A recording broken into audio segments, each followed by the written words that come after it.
ছাত্র শ্রমিক জনতার গণ অভ্যুত্থানের উপরে আজকে যে নতুন বাংলাদেশের প্রতিষ্ঠার কথা প্রধান উপদেষ্টা জাতিসংঘে বলেছেন, দেশের ভাষণে বলেছেন, তার সঙ্গে এই ঘটনা কিন্তু সঙ্গতিপূর্ণ নয়। খুব স্পষ্টভাবে বলতে চাই, প্রধান উপদেষ্টাকে, সরকারকে কিন্তু এটা কৈফিয়ত দিতে হবে যে এই অভিযানের মূল উদ্দেশ্য কি। যে ছাত্র জনতার গণ অভ্যুত্থানের নতুন বাংলাদেশ, গণতান্ত্রিক রাষ্ট্র, ফ্যাসিবাদী শাসন উচ্ছেদ করে একটা গণতান্ত্রিক বাংলাদেশ প্রতিষ্ঠার যে পথ, সেই পথে বাধা সৃষ্টি করা, সেই প্রশ্নে সেখানে একটা প্রশ্ন সৃষ্টি করা, একটা হতাশা সৃষ্টি করা। কিন্তু এই ঘটনা দিয়ে আমাদের কাছে একটা স্পষ্ট হয়েছে যে সংস্কারের কথা সরকার বলছেন, প্রধান উপদেষ্টা বলছেন, এখন তো দেখা যাচ্ছে যে তাদেরই সংস্কার করা দরকার।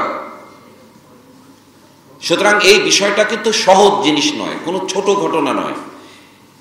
এবং এর দ্বারা যে বার্তা আমাদেরকে দেওয়ার চেষ্টা করা হচ্ছে, আমরা পরিষ্কার বলতে চাই যে আমাদের সহস্র তরুণ, ছাত্র, শ্রমিক জনতা জীবন দিয়ে, আহত হয়ে, অন্ধত্ব বরণ করে, পঙ্গুত্ব বরণ করে, এবং আমরা যারা সংগ্রামের মাঠে আছি, আমরা কিন্তু ঘরে ফিরে যাইনি, এটা বুঝতে হবে। আমরা কিন্তু তাকিয়ে আছি অস্থায়ী অন্তর্বর্তীকালীন সরকারের দিকে নয়, আমরা তাকিয়ে আছি যে জনগণের গণতান্ত্রিক অধিকার প্রতিষ্ঠা হচ্ছে কিনা, আমাদের জনগণের নিরাপত্তা প্রতিষ্ঠা হচ্ছে কিনা, আমাদের দেশ বৈদেশিক নানা ষড়যন্ত্রের হাত থেকে আমরা মুক্ত করতে পারছি কিনা, এটা খুব পরিষ্কার। সুতরাং সাইফুল ইসলাম ভাইকে যে তুলে নেওয়া হয়েছে এবং এমন একটা পরিবার এবং খালাম্মার সাথে যে আচরণ করা হয়েছে, আমি যখন এটা দেখলাম ফেসবুকে, আমি আখি আপাকে ফোন করেছিলাম, আমাদের অনেক কমরেডরা বিভিন্ন ডিস্ট্রিক্ট থেকে ফোন করলো যে কি হতে যাচ্ছে এইসব। সুতরাং আমরা পরিষ্কারভাবে অস্থায়ী অন্তর্বর্তীকালীন সরকারকে হুঁশিয়ার করতে চাই, এই ঘটনার সুস্পষ্ট কারণ, উদ্দেশ্য এবং কারা এর সাথে জড়িত তা তদন্ত করে বিচার করতে হবে। এটা সাধারণ ঘটনা নয়।